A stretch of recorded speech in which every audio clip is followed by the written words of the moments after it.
animal husbandry. And for our case here, today we'll be training our farmer online poultry farming. We will be training them on now to receive a day-old chick. For a farmer to start poultry farming, the first thing a farmer should have is a house, and not just a house, you should have a well-ventilated house. As you can see here, we have our house. It is well ventilated. It should be well ventilated in such a way that a farmer, or when you are inside the house, you can read a newspaper. In our poultry house, when you are constructing your poultry house, another thing that you should make sure that you have is you have foot bath. Foot bath, here we put water, and we put inside the water, we put some disinfectants. This one helps in killing the germs, and we walk a lot, and we might on our way we might collect germs with our shoes, and stepping inside the chicken house, you can bring infections. So you step here, this water has disinfectant. You can use jig, you can use Dettol, you can use chlorine or any other disinfectant that can help in killing germs. So here is our poultry house. Make sure you have foot bath, and make sure you step on the foot bath before entering the chicken house. Alright, here inside the chicken house we have sawdust. Before the arrival, 6 days before the arrival of the chick, you should put the sawdust. That is in order for the sawdust to settle. It should settle because of the dust that is in it, and if you put it few hours to the arrival of the chicks, it may cause some infections. While the chicks are here, while breathing, they may breathe the dust and have some infection. Another thing, inside the poultry house, you should have a lighting system. Lighting system helps in giving the chicks lights over the night, because the chicks they may be taking fits over the night. And the other thing that you should have inside the chicken house, and you are waiting for a day-old chick, it is the brooder. Here is our brooder. We make it of plywood, and we advise it should be semicircular or circular shaped. Brooder, it being semicircular, we reduce the corners, whereby when the chicks are afraid, might run to the corners, and because they are many, some might suffocate and some might die.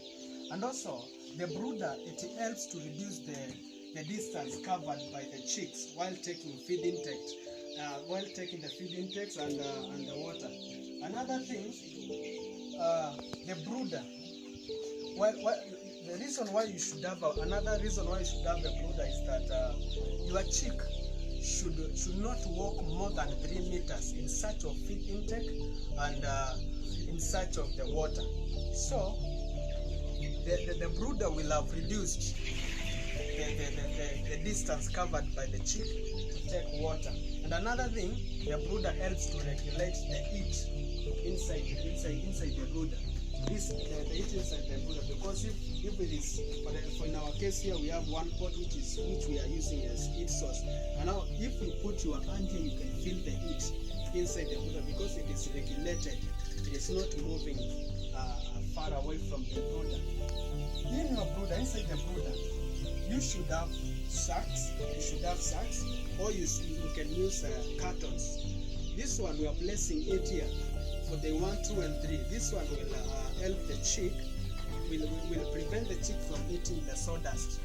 And if the chick eats the sawdust, it will not eat food. And if it will not eat food, the chick will die. So we will put some sacks over the sawdust, because the chick cannot differentiate between the food and the sawdust.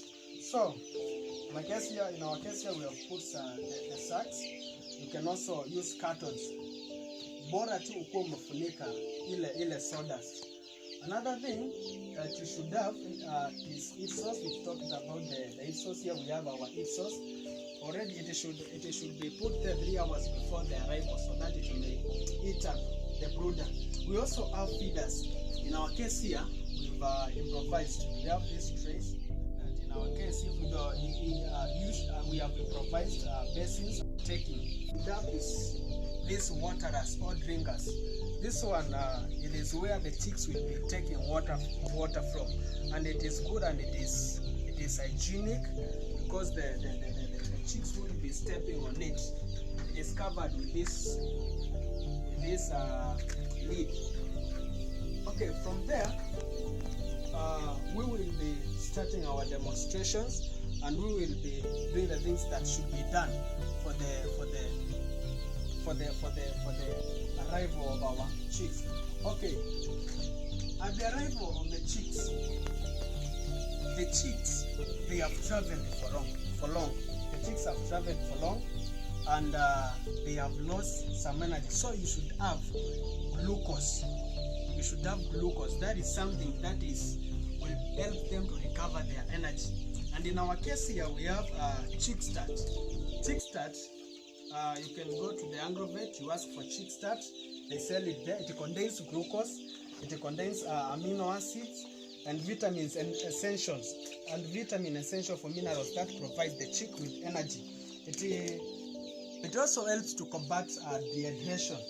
It also helps the chick to overcome the stress caused by temperature fluctuation, transport, handling, vaccination, or change of the environment. So that is another thing that the glucose and this Chick Start helps me. It also helps in improving the growth rate of the chicks and enhances productivity of the chick. Okay, so now this is our glucose source, or our source of energy that we use to help our chicks to recover energy. Another thing you should have is liquid paraffin. You should have liquid paraffin. Liquid paraffin, we use it to cleanse the digestive tract of the chick. We use it to cleanse the digestive tract of the chicks. And now we will be this liquid paraffin, we use a teaspoon per 2 liters of water. And this one as well, we use a teaspoon per 2 liters of water. And now we will be giving our chicks water. The chicks should first take this water with the glucose and with the liquid paraffin. Alright, for our case here, we are using these trays. Another thing that we should do, we are using these basins, whereby we will make sure that every chick will take water. So we will put some water here for chicks first to take water inside from this basin before we put the brooder, or we put the water inside the drinkers. So now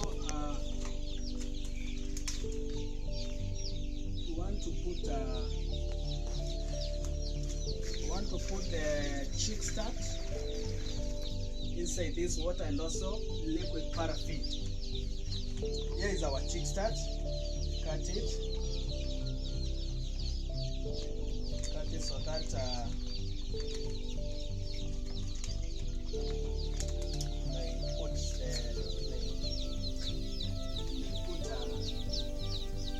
one teaspoon. This is the teaspoon that we are using for 2 liters of water. Here we have a teaspoon. Put it there. Right. Then you stir it so that it may dissolve.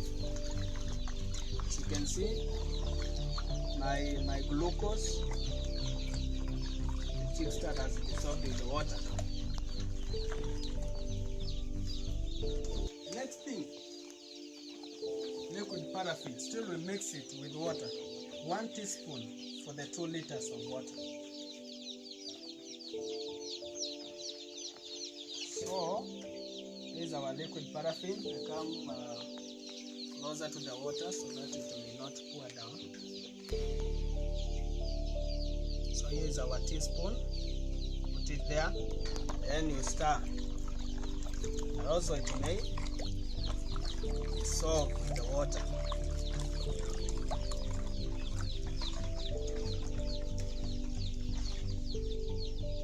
So my farmer, the reason why we've not put the water in the drinker and we are using the basins for now, it is to make sure each and every chick has taken the water before entering the brooder, because the water contains some essential minerals which will help the chick to recover its energy. So,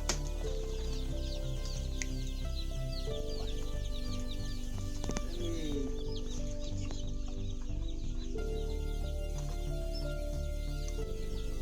put some water here. Not much water. You should put the water in such a way that the chick won't drown inside there.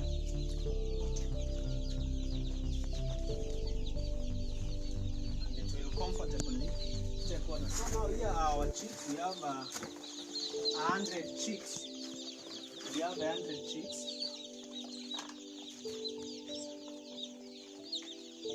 We have 100 chicks.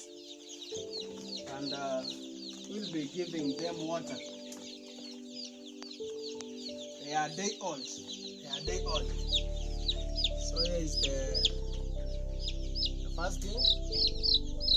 You take the water. You should make sure that they take the water.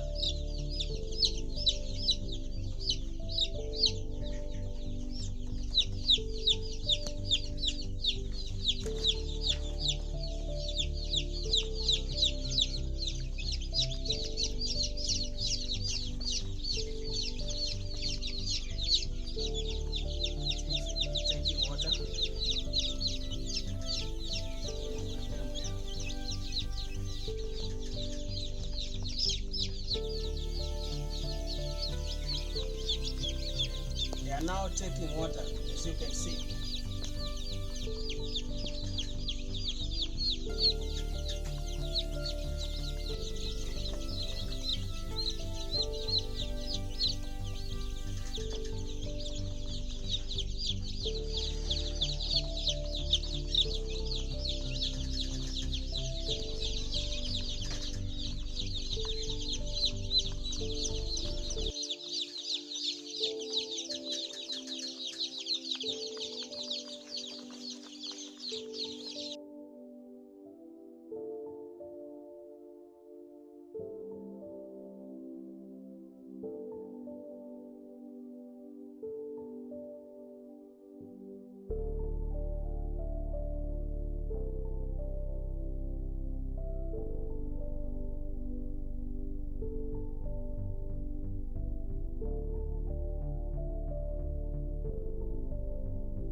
Right, so now I'm transferring the chicks from this basin to the brooder. I'm transferring them to the brooder.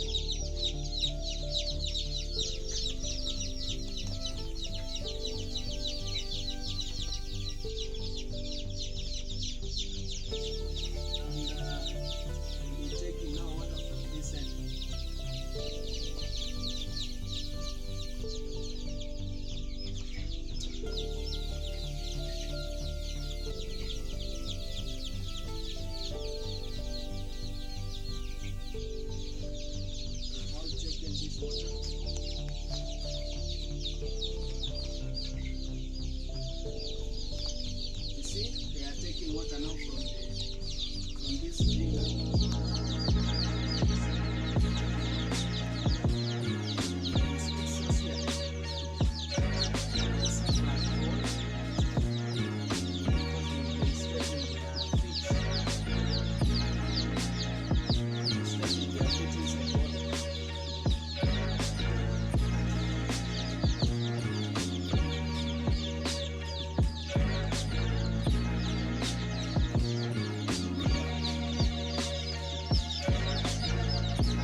that you should do is after 30 minutes to 1 hour, you should give the chicks the food that is chick start, because they should the first month they should take a chick start, and because they have not yet recognized the feeders, you should spread some food on the